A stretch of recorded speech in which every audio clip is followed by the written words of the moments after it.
మీరు సెంట్రల్ జైలుకి వచ్చి నాకు ధైర్యం చెప్పారు. అంటే నేను ధైర్యం పోయి పిఠాపురం ఏమన్నా నిషేధిత ప్రాంతమా? వెళ్ళకూడదా నేను? అలాగే అది కాదు. నేను ఒక మాట చెబుతా, నువ్వు ఆగబ్బా. పిఠాపురం ఈ టూర్లో వెళ్ళట్లేదు, మళ్ళీ వెళ్తా. పిఠాపురం ఏమి నిషేధిత ప్రాంతం కాదు, అక్కడ ఎవరు వెళ్ళడానికి వీలేని కాదు. సోదరు ఉంది, ఆమెను కన్సల్ట్ చేసి గ్యారంటీగా మీరు అడిగారు కాబట్టి పిఠాపురం వెళ్తా. అవసరమైతే కుప్పం కూడా వెళ్తా. నిషేధిత ప్రాంతాలు ఏమన్నా? మంగళగిరి రోజు వెళ్తున్నాం. నేను తగ్గేదే లేదని పద్దాక అవసరం లేదు. మీరు నన్ను చూస్తేనే మీకు అర్థమైంది తగ్గుతానో లేదు. కాకపోతే కొంతమంది తగ్గామన్నారు. ఒళ్ళు తగ్గిద్ది తప్ప పవర్ కాదు, పట్టుదల, కసి. నేను ఒకటే మనవి చేస్తున్నా. ఎంత దుర్మార్గం అండి.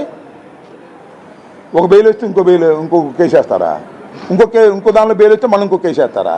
ఏ అన్నాలు పెట్టుకుంటారు నన్ను? 36 కేసులు పెట్టారు మొత్తం. ఏంది ఇది? నాకు 68 సంవత్సరాలు కానీ ఎక్కడ భయపడలేదు. ఎందుకు భయపడలేదు నేను చెప్పండి? మీరందరూ ఉన్నారని నేను భయపడలేదు. వైఎస్ఆర్ కాంగ్రెస్ పార్టీ ఉందని నేను భయపడలేదు. జగన్మోహన్ రెడ్డి నాకు అండగా ఉన్నాడని భయపడలేదు. అంటే సింపుల్.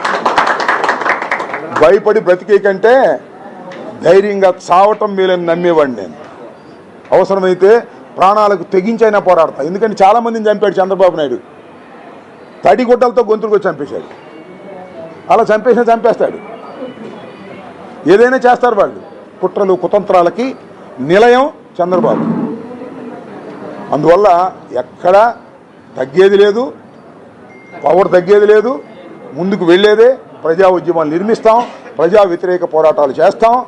ప్రజా వ్యతిరేకంగా ఉన్నటువంటి వాళ్ళని, అంటే ప్రజా వ్యతిరేకంగా చేస్తున్నటువంటి చంద్రబాబు మీద పోరాటాలు చేస్తాం.